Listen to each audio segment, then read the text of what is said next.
Hi, it's Behind the Curtain IMO, and I'm Betsy Jordan.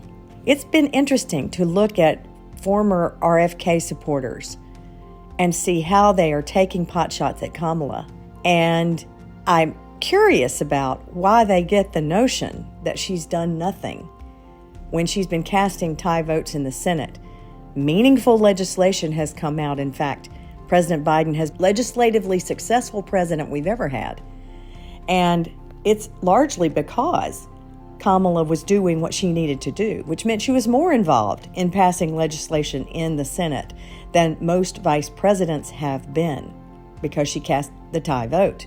Now, a lot of that famous legislation, bipartisan legislation about immigration, was not passed because the Congress blocked it.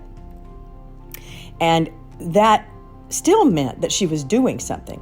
Also, as a prosecutor, a prosecuting attorney, she has fought for the people.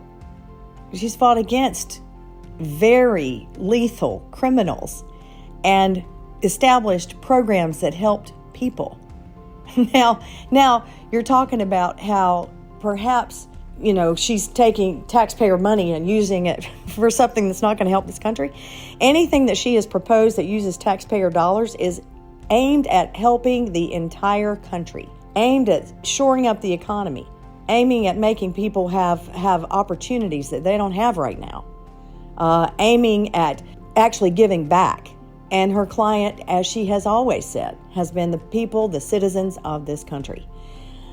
Now, the guy that you were ultimately supporting by not voting for Kamala charged taxpayers for staying at Mar-a-Lago, for having people at Mar-a-Lago, which went right to his pocket. And he even is taking money from the Republican National Committee to pay his legal fees. So you need to know, those of you who have wealth, those of you who don't, Donald Trump has not done anything to support the country financially, but he's done a lot to take taxpayers' money and redistribute our wealth as a country, to put it in the pockets of those who don't need it and who absolutely are not believing in the trickle-down theory or philosophy. If they're giving back, it is because it's a tax deduction. And, it makes sense for them to do that in terms of lining their pockets. But we don't want our taxpayer dollars to go in the hands of the few that benefit the lesser than that. And this is Behind the Curtain, in my opinion. Thank you for being here.